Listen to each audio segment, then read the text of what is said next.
लड़कियों के लिए सेक्स एजुकेशन बहुत चैलेंजिंग हो जाता है क्योंकि टीनेज गर्ल्स के लिए ये बहुत ज़्यादा क्रुशियल स्टेज माना जाता है।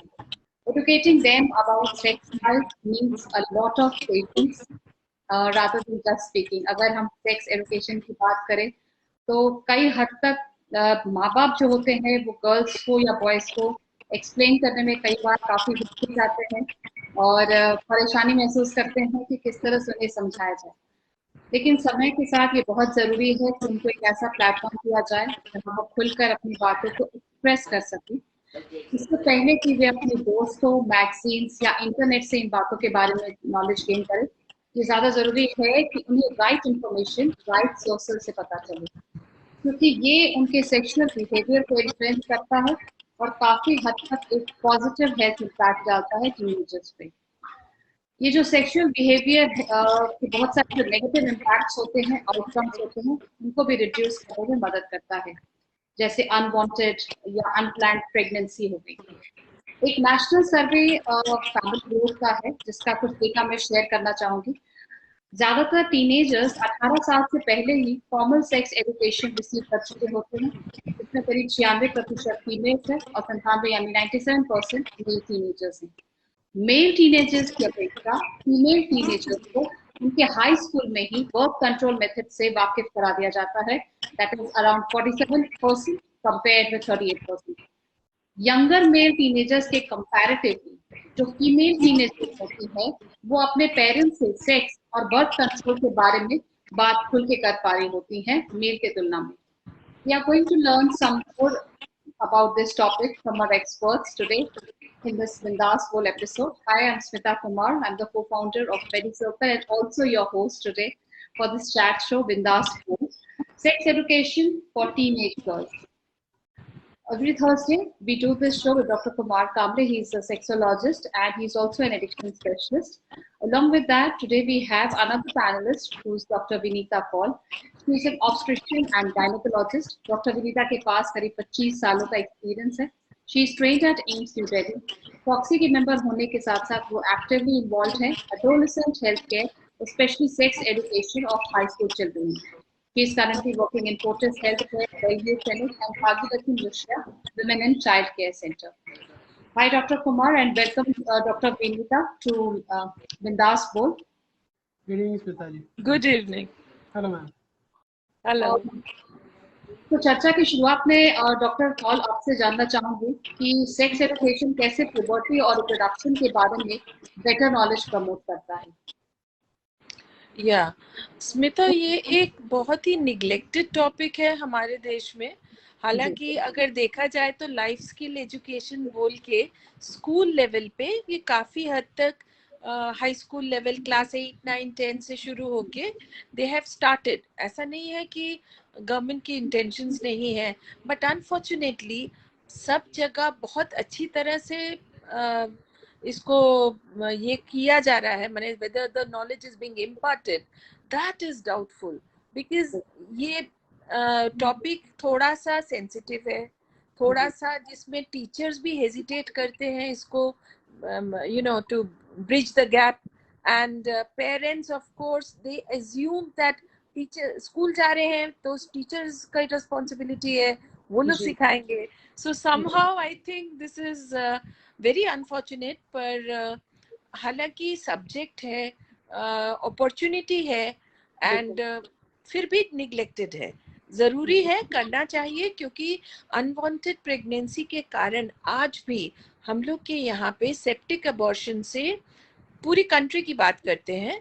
अगर हम मेट्रो सिटीज़ को छोड़ दें या अर्बन एरियाज को छोड़ दें, विलेजेस में अभी भी लोगों की जान जाती है।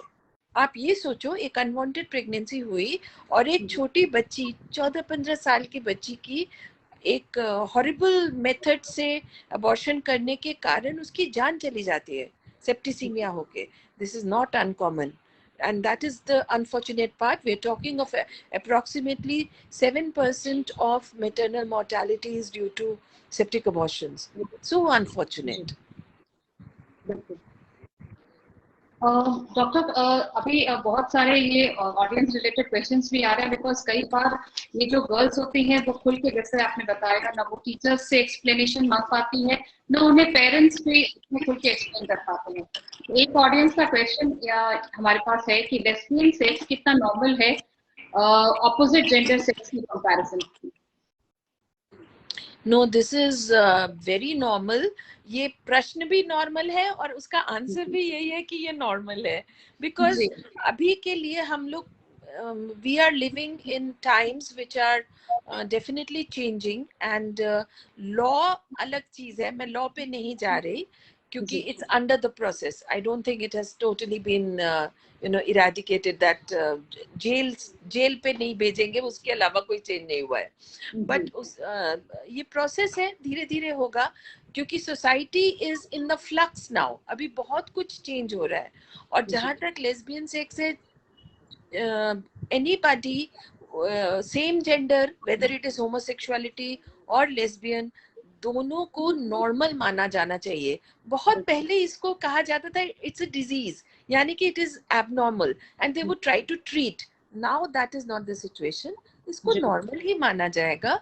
हालांकि काउंसलिंग करके ये पक्का होना, मतलब you have to be sure kind of, क्योंकि बहुत समय ये एक फेजेस होते हैं। You might be very attracted towards a girl who is very pretty or beautiful, or is very competent in certain areas that you like, है ना? तो आपको एक अट्रैक्शन हो जाता है। तो वो सच में अट्रैक्शन तक ही है या actual, because in all girls school where there are, it's not a co-education, in all girls school, the role models, the attractiveness, everything is in females only.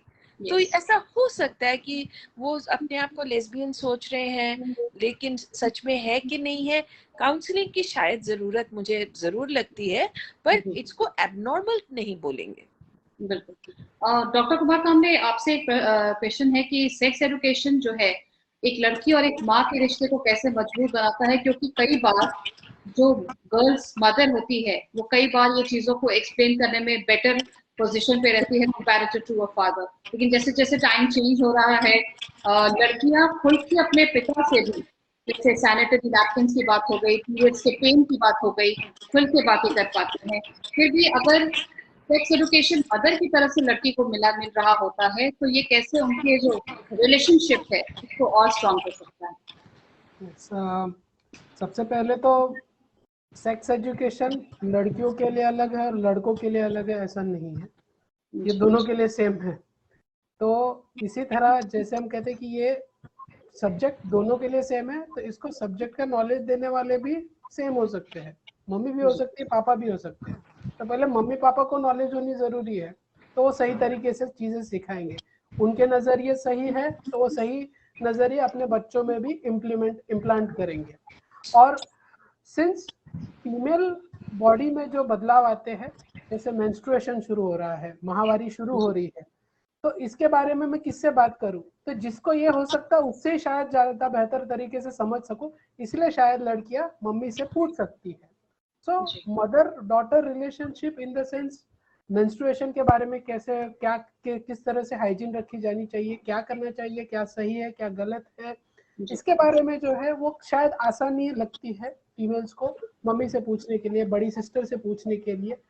तो ये जो आसानी है, सहजता है, ये एक फायदेमंद बात है। ये डायलॉग तो शुरू हो सकता है, और साथ ही साथ मम्मी पापा दोनों भी जैसे जैसे उम्र बढ़ते जाती है उस स्टेज पे जो जो जानकारी देनी है उन चीजों के बारे में जानकारी रोजमर्रा की बातों में अगर पहुंचाते रहे तो बच्चे के लिए ये शौक नहीं रहेगा। सही तरीके से, अरे ये क्या हो गया, नीचे से खून क्यों आ रहा है, ये शौक नहीं होना चाहिए। इसके बारे में हाँ 13-14 साल की उम्र से हो सकता है, आजकल 10 साल की उम्र से भी होता है। तो मम्मी ने बोला था या पापा ने बताया था, तो अगर ये जानकारी पहले से इम्पार्टेड है तो ऑब्वियसली सबसे पहले तो मुझे सही जानकारी मिली और उसके बारे में मुझे इंफॉर्मेशन का इम्प्लीमेंटेशन किस तरीके से करना है वो भी मिला। और ऑब्वियसली सही प्रॉब्लम के मतलब सही परेशानी अगर कुछ हो रही है तो उसके लिए सही सॉल्यूशन मिलता है, तो ऑब्वियसली कम्युनिकेशन एक अच्छी बात तय हो जाती है, मतलब ओपन कम्युनिकेशन है माता और बच्चे में, और बॉन्डिंग और बेहतर होती जाती है। तो सीधी मतलब सिंपल सी बात है कि माता पिता मम्मी और बेटी नहीं तो पिता पिता और बेटी में भी इस बारे में कम्युनिकेशन अच्छे से होगा, अगर वो सहजता से, कि इसका कोई जेंडर स्पेसिफिक बायस नहीं है, हम दोनों भी बात कर सकते हैं, तो ये फ्लो हमेशा आसान रहेगा और जेंडर बायस का जो पहले से ये है वो भी हम टाल देंगे। जी। और डॉक्टर कौर, सेक्स एजुकेशन से रिलेटेड एक और सवाल है हमारे ऑडियंस का कि सेक्स एजुकेशन किस तरह से लड़कियों की मदद करता है to know their own sexual identity and sexual orientation. या देखिए, कोई भी नॉलेज अगर कंप्लीट है, अगर आपको सब तरह से उसके हर एस्पेक्ट के बारे में बताया जाता है and you are able to grasp it and you are able to understand, तो आपको पता चलता है कि आप कोरिलेट कर पाते हो। और जो एक बहुत इम्पोर्टेंट टीनेजर्स में एक बहुत अच्छा ग्रुप होता है, पीयर ग्रुप हम लोग जो कहेंगे, which means their own friend circle. Friend circle में जो आपस में डिस्कस करना, बात करना, वो एक बहुत इम्पोर्टेंट रोल प्ले करता है। लेकिन नॉलेज पार्ट आपको एक ऑथेंटिक सोर्स से होना चाहिए। So whether it is a biology teacher है, स्किल एजुकेशन टीचर है, या फिर sometimes counsellors are there, counsellors हैं, या फिर स्कूल में। और नहीं तो कई बारी, जैसे मैं खुद गायनेकोलॉजी ऑब्स्टेट्रिक सोसाइटीज जो होती हैं उनकी तरफ से जाके सेशंस होल्ड किए हुए हैं फॉर से क्लास 8 to 10 का एक में, 11-12 का अलग, फर्स्ट ईयर कॉलेज का अलग। तो आपका फोकस थोड़ा सा डिफरेंट हो जाएगा फॉर यंगर चिल्ड्रन, एंड उसमें ज्यादा आप बात करोगे about the hygiene part and the what are the changes happening, क्या क्या हो रहा है आपकी बॉडी में, क्या फर्क आ रहा है, और ये नॉर्मल है। बहुत सारे हार्मोन्स का सर्ज होता है, एक इतनी हाई लेवल की हार्मोन्स आपके टीनेज लेवल में होती है, उसको कैसे एडजस्ट करना, कैसे उसको संभालना, लाइक यू मे नॉट भी, जो मूड चेंजेस आते हैं, मूड चेंजेस को कैसे डील करना है ना। जैसे कुछ कुछ हद तक तो मुझे लगता है हमें पेरेंट्स को भी बताना है, पेरेंट्स एजुकेशन इज आल्सो बहुत ज्यादा इम्पोर्टेंट इसमें। और डॉक्टर कामले, औरतों के प्रति जो सेक्सुअल वायलेंस है उसको रोकने में सेक्स एजुकेशन कितना इम्पोर्टेंट है? जैसा कि हम लोग ने पिछले एपिसोड में भी डिस्कस किया था कि अगर हम लड़कों को कम उम्र से ही, एडोलेसेंट एज से ही अगर प्रॉपर सेक्स एजुकेशन के बारे में बताएं तो जो विमेन अगेंस्ट और जो हमारे सेक्सुअल वायलेंसेस है उसको काफी हद तक कम कर सकते हैं। बीइंग अ गर्ल, अगर गर्ल को भी राइट एज से आप एडुकेट कर रहे हैं तो वो अपने राइट्स के बारे में काफी हद तक सजग हो सकते हैं, उसे समझ में आ रहा होता है कि ये सही है, ये गलत है, और इसके खिलाफ अगर मुझे ये सही नहीं लग रहा है तो मुझे कहाँ जाना है, किसको बोलना है। तो आपका इसके बारे में क्या सोचना है? क्या सेक्सुअल एजुकेशन वुमेन्स के अगेंस्ट जो सेक्सुअल वायलेंसेस है उसको कम करने में कहीं हद तक मददगार है? नहीं, I feel very strongly about this, और मैं ये हमेशा यही बात बोलती हूँ कि आप जब वायलेंस अगेंस्ट विमेन के बारे में बात करते हो तो हमें सेक्स एजुकेशन गर्ल्स की नहीं, we are talking more of boys, हमें बॉयज को समझाना है। तो ये छोटे से देखो, कुछ तो हमारी सोसाइटी का, घर का माहौल, घर का अपब्रिंगिंग जिसे कहेंगे, आप छोटे से कैसे बड़ा कर रहे हो। घर में अगर बेटा और बेटी दोनों हैं और अगर आप फर्क कर रहे हो तो आप जेंडर डिस्क्रिमिनेशन कर रहे हो, आप तो ये एनफोर्स कर रहे हो कि यस, बॉयज को बहुत सारी फ्रीडम है जो गर्ल्स को नहीं है।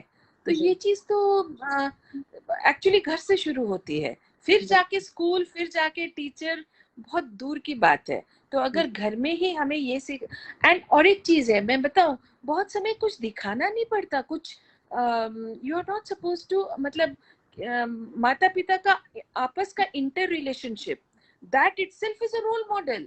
अगर बच्चा, छोटा बच्चा, 2 साल का बच्चा, 5 साल का बच्चा, वो देखता है कि मेरे पिताजी घर में आके कभी कुछ नहीं करते, मम्मी का किचन में हेल्प तो भूल जाओ, and he is always ordering my mother, my mother is a home maker, वो घर में रहती है और उनको सॉर्ट ऑफ ऑर्डर मिलता है, शी इज ऑलवेज सब्जुगेटेड, हमेशा दबा के रखा जाता है।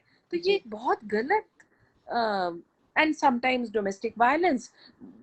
I think 80 to 90% of Indian women have faced ये जितने सारे स्टैटिस्टिक्स आए हैं उसमें ऐसा ही है कि डोमेस्टिक वायलेंस सबने फेस किया है, कभी वर्बल है, कभी एक्चुअली फिजिकल है। तो ये सारी चीजें इसमें आती हैं जो आगे जाके सोसाइटी कैसी डेवलप करेगी, वो शुरुआत लेकिन घर पे ही है। और हमारी सोसाइटी बहुत धीरे, we are a patriarchal society, इतना ज्यादा, इतना स्ट्रॉन्ग आपके कहना चाहिए जीन्स के अंदर घुसा हुआ है कि मर्द ये कर सकता है और औरत को ये करना चाहिए, means rules are more for women and men can do whatever they want. तो इट्स वेरी अनफॉर्चुनेट, पर मुझे लगता है धीरे धीरे चेंज हो रहा है स्लोली। आजकल इनफैक्ट बच्चों की किताबों में भी थोड़े चेंजेस हैं, that Jack is going to work and Jill is bringing water, ये नहीं है, अब थोड़ा सा फर्क हो रहा है। ये पहले के हमारे बुक्स जो हुआ करते थे उसमें यही हुआ करता था, यहाँ मेंशन होता था कि माँ खाना बना रही होती है और पिताजी ऑफिस जा रहे होते हैं। यहाँ पे जो सेंटेंस मेकिंग भी होते थे वो भी गर्ल्स के लिए होते थे, जो लोग हाउस होल्ड कोर्स के लिए होते थे। Doctor Kamle, is like a big society change that's like a revolution to come। धीरे धीरे धीरे ही ये हम लोग अपने पूरे अच्छे से अपने सोसाइटी में वेलकम कर सकेंगे, लेकिन हम लोग उस चेंज के तरफ अग्रसर है। We are moving towards the change. What is your take? क्या सच में sexual educating girls about sexual education is like protecting them against these kind of sexual violations to a certain extent? Right from the childhood, safe touch, unsafe touch, इसके बारे में जो है वो सिखाना ज़रूरी हो जाता है और वहीं से उनको जानकारी भी मिलती है। और सही टच मतलब उसके बाद सही तरीके से सेक्स क्या है, सेक्स क्यों प्राइवेट चीज़ है, हर किसी के साथ करना नहीं है, किसी स्पेशल व्यक्ति के साथ ही करना है। और इन सारी छोटे छोटे एस्पेक्ट्स को जब समझाया जाता है तो उन्हें ये भी समझ में आता है कि ऐसे ही हर किसी के साथ सेक्स नहीं हो सकता, कोई भी मेरे साथ आके सेक्स नहीं कर सकता। कंसेंट का कंसेप्ट सिखाने में मदद हो जाती है। जब कंसेंट की बात आती है, मेरी हाँ है या ना है, मैं अगर किसी व्यक्ति को पसंद भी करूं फिर भी मैं उसको मना कर सकती हूँ। ये सारी नॉलेज जो है सही सही उम्र पे सही सही तरीके से बच्चों में पहुंचाने के बाद सेक्स एजुकेशन का एक बहुत इंपॉर्टेंट हिस्सा डिलीवर होता है।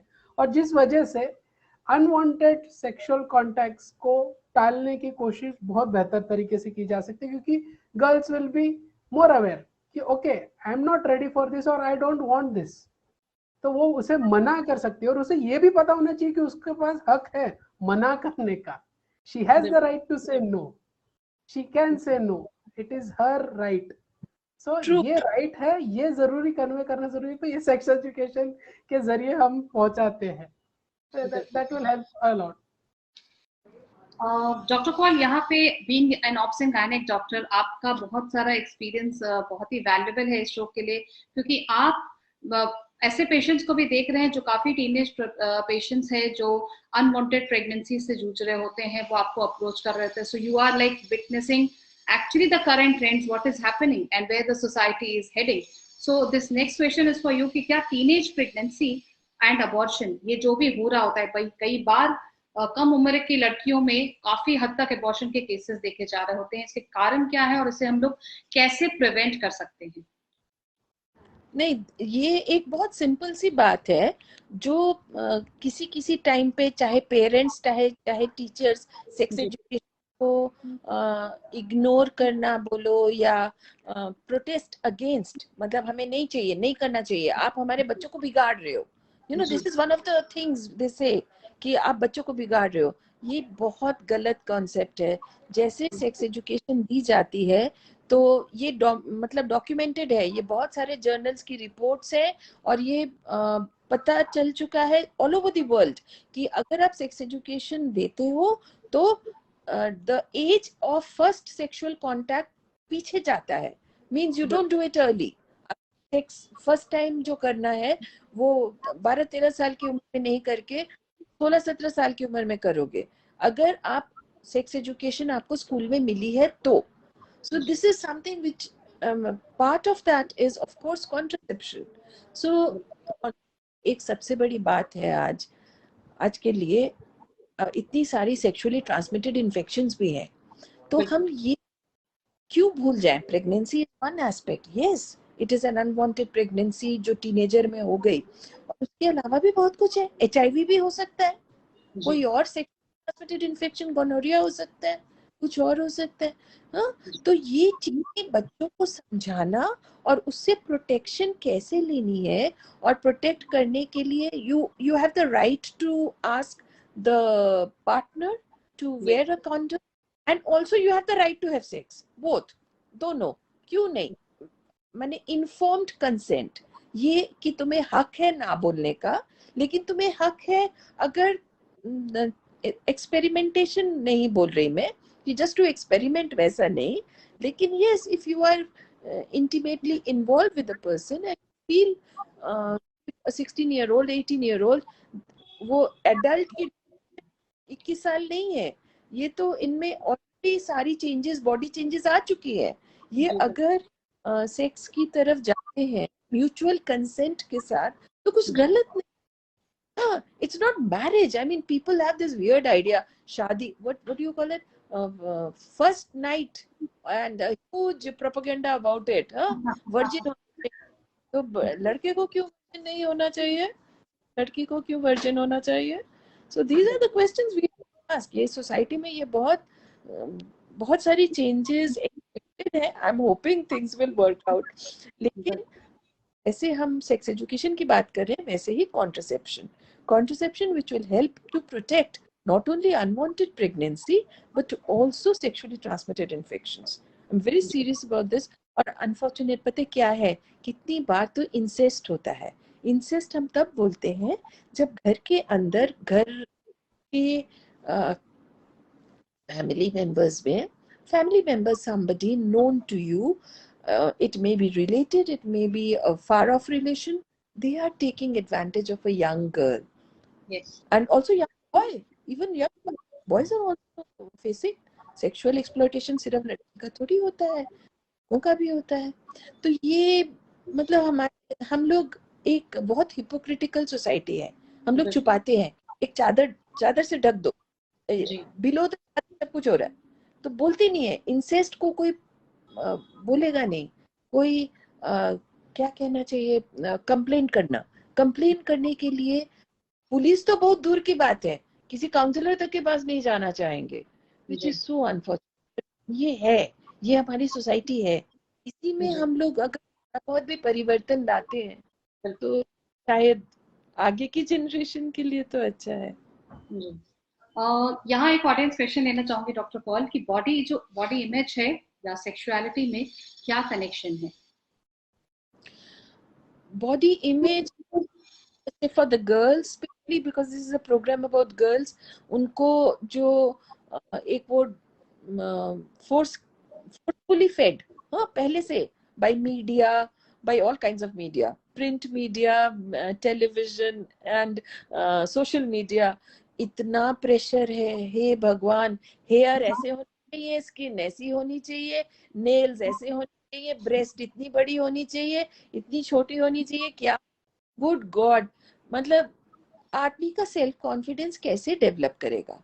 आपकी सेल्फ इमेज अपने बारे में अच्छी कैसे बनेगी अगर आपको पहले से ही इतना नेगेटिव इम्पैक्ट दिया जाता है?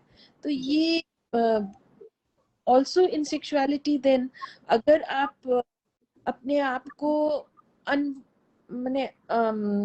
अनपॉपुलर, नॉट ब्यूटिफुल, अगली, इस तरह का आपका सेल्फ इमेज रहेगा, तो it will also reflect in your not able to express yourself in any way and sort of accept anything. मतलब abuse also, sexual abuse को भी आप accept कर लोगे easily.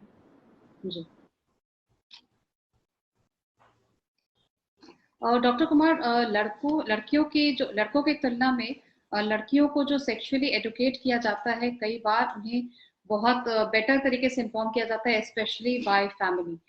उसमें कई बार वो मेंस्ट्रुएशन तक ही आकर रुक जाते हैं, कभी नेक्स्ट स्टेप तक जाते हैं कॉन्ट्रासेप्टिव पिल्स और उसके बारे में, लेकिन जो थर्ड चीज है मैस्टरबेशन, उसके बारे में कभी भी जिक्र नहीं किया जाता, उसे हमेशा ही हिडन रखा जाता है। चूंकि मेडी सर्कल पे हम ये बिलीव करते हैं कि गर्ल्स हो या बॉयज हो, उन्हें अपने बॉडी की जो जरूरतें हैं उनके बारे में जानना बिल्कुल ही जरूरी है, और ये बिल्कुल ही गलत नहीं है। You should be knowing about your body, और इसमें कुछ भी shameful नहीं है। And when they are not able to express it to doctors, people around them, even family, friends, तो उनका जो sources है वो हमेशा ही wrong sources होंगे, और उनसे जो information होगी will never be reliable, और उसी पे विश्वास करके हमारी जो next younger generation है वो कई बार गुमराह होती है। तो आपसे being a sexologist, especially हम लोग ने masturbation पहले भी बहुत बार डिस्कस किया है। इस टॉपिक से रेलेवेंट आप इस सवाल का जवाब देना चाहेंगे कि लड़कों की तरह क्या लड़कियां भी मैस्टरबेट कर सकती हैं? अगर हाँ, तो ये कितने हद तक नॉर्मल है? भूख, प्यास, नींद, ये बेसिक इंस्टिंक्ट्स है। चौथी इंस्टिंक्ट है सेक्स। हमारी जिंदगी इन्हीं सब पे बसी हुई है। हम घर खरीदते हैं ताकि सो सके, काम करते हैं, कमाई करते हैं, अच्छा खा सके, पी सके, और सही पार्टनर ढूंढ के उसके साथ सेक्स कर सके। तो अगर हमारे पास पार्टनर नहीं है लेकिन ये बेसिक इंस्टिंक्ट है तो हम मास्टरबेट कर सकते हैं। It is as simple as this. तो लड़का हो या लड़की हो, मास्टरबेशन एक बिल्कुल नॉर्मल है। हाँ, मास्टरबेशन से प्लेजर कैसे मिलता है, प्लेजर वाली जो अच्छी फीलिंग है वो क्या होती है, इसमें कोई गलत नहीं है, कोई गिल्ट की भावना नहीं होनी चाहिए। क्या मैं ये कर सकती हूँ? हाँ, कर सकते हो। अगर किसी के बारे में ख्याल आते हैं, फैंटेसी होती है और मैं ऐसे विचार करके सेल्फ स्टिमुलेशन होता है, तो उसके बारे में जानकारी सही है, कर सकते हो, कोई इशू नहीं। जब तक मास्टरबेशन आप अकेले में कर रहे हो, किसी को दूसरे को नुकसान पहुंचाए बगैर कर रहे हो, और अपने खुद के लाइफ पर इसका नेगेटिव इम्पैक्ट नहीं पड़ रहा है, मतलब पढ़ाई वगैरह पे इसका परिणाम नहीं हो रहा है, तो अगर आप इतनी सिंपल तरीके से मास्टरबेशन आप को इन सब एस्पेक्ट्स की तरफ से देखोगे और सही रखोगे तो मास्टरबेशन करना कोई परेशानी वाली बात नहीं है। और मास्टरबेशन फीमेल्स में कैसे होता है? सर्वाइकल स्टिमुलेशन से हो सकता है, वजाइनल स्टिमुलेशन से हो सकता है। इसके बारे में भी सेक्स एजुकेशन भी सिखाना जरूरी है। जस्ट मास्टरबेशन वर्ड कर दिया तो क्या इसका मतलब कैसे करते हैं पता नहीं है। सो एट अप्रोप्रिएट एज उसके बारे में भी जानकारी देनी जरूरी है। जी बिल्कुल। और डॉक्टर कौल, एक आखिरी सवाल आपसे पूछना चाहूंगी कि एडोलेसेंट एज की जो टीनेजर गर्ल्स हैं, उन्हें कॉन्ट्रासेप्टिव पिल्स के बारे में कितनी इंफॉर्मेशन होनी चाहिए, और वो कैसे काम करता है, ये कितने हद तक और कहाँ तक उन्हें समझाना चाहिए? क्योंकि कई बार जैसे आपने बताया, क्योंकि इट्स अ बेसिक अर्ज, तो हो सकता है कि they might be using it, but वो उसका जो ये यूज करने का पैटर्न, उसका इंफॉर्मेशन उन्हें कहाँ से मिलना चाहिए, क्योंकि ये भी एक रिलायबल सोर्सेस से ही वो यूज करें। कई बार वो अपने डॉक्टर्स, फैमिली डॉक्टर्स को अप्रोच नहीं कर पाते, कई बार वो अपने फ्रेंड्स के इंफॉर्मेशन पे ही डिपेंड करके इस तरह का कुछ भी स्टेप उठाते हैं। तो being an obs and gynaec doctor, आप क्या कमेंट करना चाहेंगे कि कितना इंपॉर्टेंट है contraceptive pills and how does it work? या सच में कॉन्ट्रासेप्टिव टैबलेट्स के बारे में इंफॉर्मेशन तो जरूर होनी चाहिए, पर उसका मिसयूज इन टर्म्स ऑफ कैसे लेनी है, किस तरह से, कितने लेवल तक, और किसी को कोई देखो कई बार छोटी उम्र में भी लोगों को, फॉर एग्जांपल डायबिटीज है, हाँ, एक insulin dependent diabetes young children में होता है, बहुत कॉमन नहीं है पर होता है। हाँ, तो इस तरह कोई अनकॉमन डिजीज, कोई कोएगुलेशन डिसऑर्डर ये है या नहीं है, तो कॉन्ट्रासेप्टिव टैबलेट्स का जहां तक बात है, बहुत जल्दी अपने आप लेने को तो मैं बहुत डिस्करेज करूंगी। The best thing is to go to a gynaecologist. They must go and visit a doctor, क्योंकि बेसिक चेकअप, एक बेसिक बात करके, सुन के, history taking, examination, all this plays a big role. हाँ, एक चीज और है, हमारे यहाँ पे अभी इमरजेंसी कॉन्ट्रासेप्टिव टैबलेट अवेलेबल है करीब पिछले 10 साल से, और ये एक again this is also being abused, क्योंकि है तो इमरजेंसी। अब इमरजेंसी हम लोग अगर बोले तो जिंदगी में कितनी बार आती है? 1 बार, 2 बार, 3 बार। पर यहाँ पे इमरजेंसी कॉन्ट्रासेप्टिव टैबलेट का अब्यूज का मतलब क्या है? महीने में 4-5 बार यूज कर लिया। So that is not the way. In fact, many married couples are depending on this emergency contraceptive tablet, which is wrong. See, for regular intercourse, you have to be on regular contraceptive tablet. Emergency contraceptive is like of वे. कभी जैसे या तो husband दूर रहते, वो आए तब. अब यहाँ पे ये टीनेजर्स का प्रोग्राम है तो हम बोलेंगे जैसे कि one time suddenly you had unprotected sex, that time yes it makes sense, but unfortunately बच्चों को ना तो उतनी नॉलेज है और फायदा तो फार्मेसी से लेते हैं. But there are advertisements about it. It's openly over the counter drug. OTC है, मतलब ऊपर जाओगे दुकान पे जाओगे तो ले लोगे, कोई ऐसे नहीं है.